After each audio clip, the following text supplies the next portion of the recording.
कि नगर परिषद में जो गलत काम होता है उसका विरोध की बात।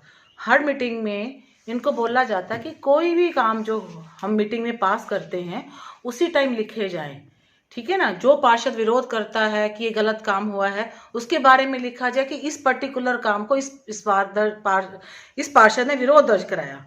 ये लिखते ही नहीं है, ये कुछ भी नहीं लिखते, ये रफ सा लिख के अब जब प्रोसीडिंग लिख के आती है मैं लिखती हूँ उस पर receiving the proceeding under protest कि आपने वो काम लिख दिए जो हमने मीटिंग में डिस्कस किए ही नहीं है, या मीटिंग में जो हम काम पास करते हैं उसके बारे में पार्षद के बारे में लिखा ही नहीं जाता। विरोध भी जो गलत काम का विरोध करते हैं उसके बारे में नहीं लिखा जाता। कोई एक वर्ष में कोई इन्होंने कोई गलत किया है? देखो सीधी सी बात है, मैं अपने वार्ड की बात करती हूँ।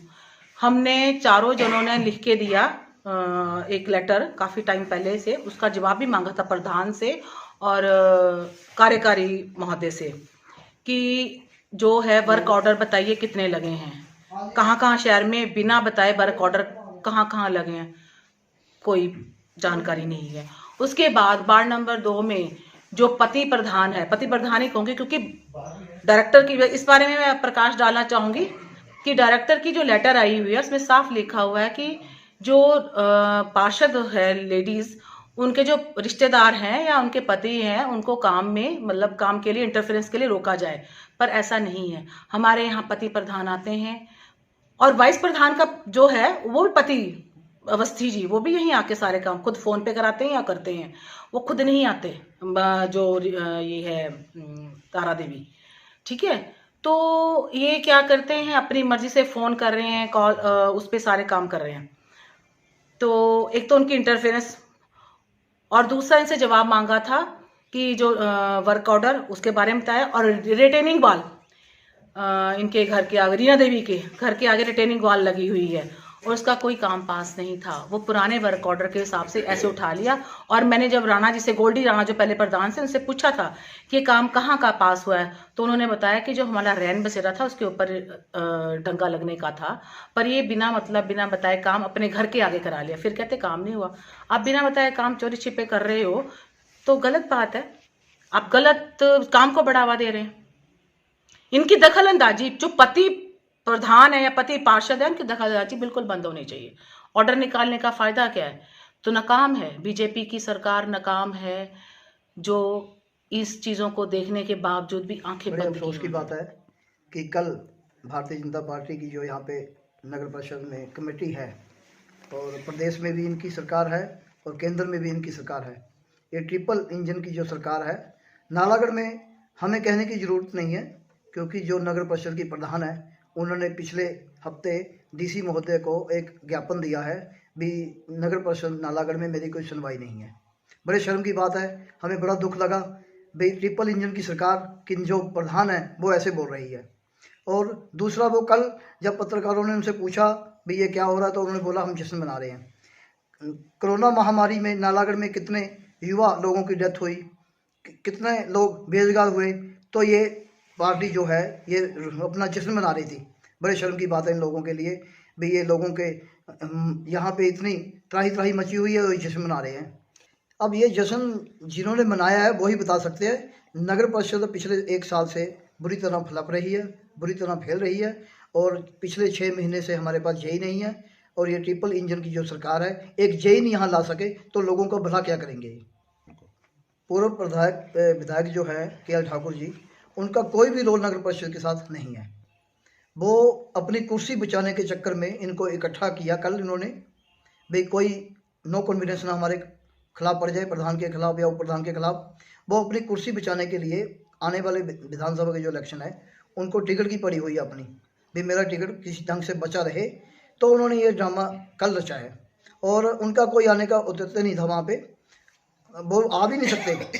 हमारी नगर परिषद में किसी स्टाफ को, मेंबर को बुलाकर वो वहाँ पे मीटिंग कर रहे हैं और बहुत बुरी बात ये उनके लिए। उनको शर्म आनी चाहिए भाई वो किसी पद पे नहीं है, किसी पोस्ट पे नहीं है, वो कैसे वहाँ उन्होंने मीटिंग ली और कौन सा फंड लाए नालागढ़ के लिए।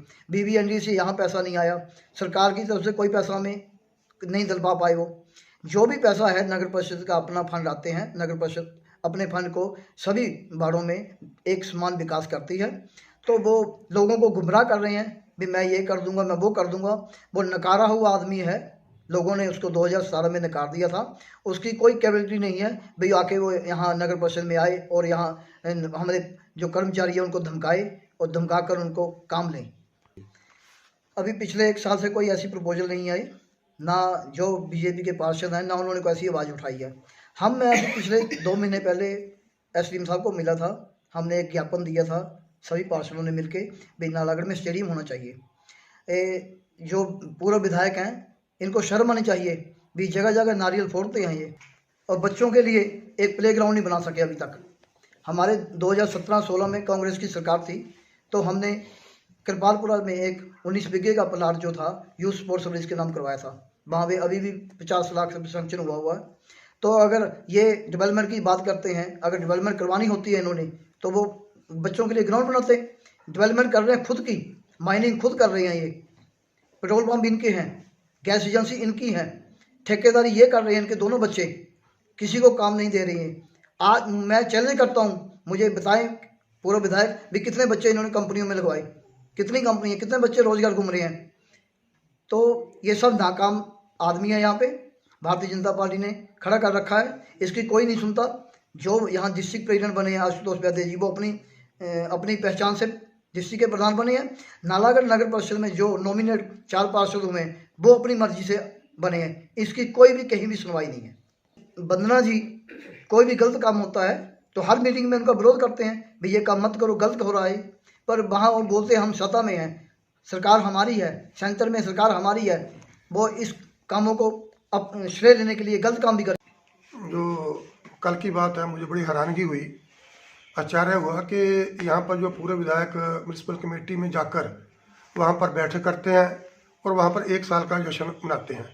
लेकिन उन्हीं की पार्टी के जो वहाँ पर जो म्यूनसिपल कमेटी के प्रधान हैं वो एक तरफ डीसी को लेटर लिखते हैं मेरी चलती नहीं है, मेरी कोई सुनाई नहीं होती, मेरी कमेटी के लिए कोई विकास के लिए कोई पैसा नहीं आ रहा। उनकी नाराज़गी जो है साफ तौर से जो भारतीय जनता पार्टी की सरकार है उनसे दिख रही है। लेकिन दूसरे तरफ जो यहाँ के पूरे विधायक हैं और वहाँ पर जाकर 1 साल का कमेटी का कार्यकाल पूरा होने के ऊपर जश्न मना रहे हैं, ये जो बात बड़ी तर्कसंगत है, इसमें कोई सच्चाई नहीं लगती।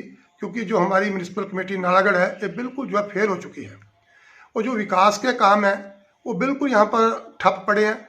लेकिन जो पैसा जो यहाँ पर वो कह रहे हैं कि हमने ये पैसा लाया, हमने वो किया, उनके पास तो कोई संवैधानिक पावर नहीं है, कोई शक्ति नहीं है पूरे विधायक के पास। वो जहाँ भी जाते हैं लोगों को गुमराह करते हैं। शुक्र है कि यहाँ पर उन्होंने कोई नारियल नहीं फोड़ा कल, नहीं तो हर गांव में जाकर वो नारियल फोड़ते हैं। चाहे कोई टॉयलेट का उद्घाटन होता वहाँ भी वो नारियल फोड़ देते हैं, चाहे एक छोटा रास्ता बनता वहाँ भी नारियल फोड़ देते हैं।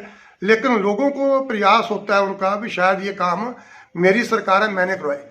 लेकिन जैसे कि हमारे महेश गौतम जी ने यहाँ पर बताया कि उनका अगर उनकी इतनी सरकार में चलती होती, जो ये नॉमिनेशन यहाँ पार्षदों की हुई उनमें से एक भी पार्षद जो है उनको नॉमिनेट नहीं करवा सके। और यहाँ पर जो भारतीय जनता पार्टी को लोग हैं कार्यकर्ता, उनका कोई कहना नहीं मानता। अब वो बुखला गए हैं, उनको डर सता रहा है कि मैं शायद मेरे को टिकट मिलेगा या नहीं मिलेगा। अपनी साख को बचाने के लिए जो इस तरह के जो हथकंडे जो अपना रहे हैं, इस करके उनका कोई विकास के कामों में कोई ध्यान नहीं है। उनका अपना विकास करने की ओर जो है ध्यान है, जैसे अनलीगल माइनिंग करनी और वहाँ पर जो PWD के ठेके उन्होंने अपने आप लेने और IPH के ठेके अपने आप लेने और BBND के ठेके अपने आप लेने, हर तरह से पैसे को कमाने का जो है प्रयास किया जा रहा है। तो मैं इन सब बातों के लिए उनकी निंदा करता हूँ। और दूसरे जो म्यूनसिपल कमेटी के जो यहाँ पर अधिकारी हैं और जो कर्मचारी हैं, जिस ढंग से वो पूरे विधायक के पीछे पीछे घूम रहे थे, ऐसा लग रहा था कि शायद उनको भी कोई हिस्सा पत्ती पूरे विधायक से उनको भी मिलती होगी जो ऐसा उनके पीछे घूम रहे हैं। लेकिन जब उनके पास कोई संवैधानिक जो है पद नहीं है और फिर वो उनके पास यस यस कर रहे हैं, पास जा रहे हैं और लोगों को बीच में शो कर रहे हैं, तो इस ढंग से जो है ये जो कर्मचारी जो अधिकारी यहाँ पर कर रहे हैं, मैं उनको चेताना चाहता हूँ कि 8 महीने का समय जो है इस सरकार का जो रह चुका है, इससे ज़्यादा समय नहीं है। उसके बाद कांग्रेस पार्टी की सरकार आने वाली है। हिमाचल के प्रदेश के लोगों ने पहले ही 3 महीने पहले ही ये बता दिया कि प्रदेश में कांग्रेस पार्टी की सरकार बनने जा रही है। 3 विधानसभा के चुनाव हुए, उनमें जो है जो भारतीय जनता पार्टी के कैंडिडेट थे जमानतें तक जब्त होगी। MP का इलेक्शन वो हार गए, मुख्यमंत्री गृह क्षेत्र से वो हार गए। तो इस करके आने वाले 8 महीने के बाद मैं उन कर्मचारियों को बताना चाहता हूँ कि सरकार जो है कांग्रेस की जो है बनने जा रही है। जिस ढंग से वो काम कर रही है बिल्कुल गलत है, उनका रवैया ठीक नहीं है।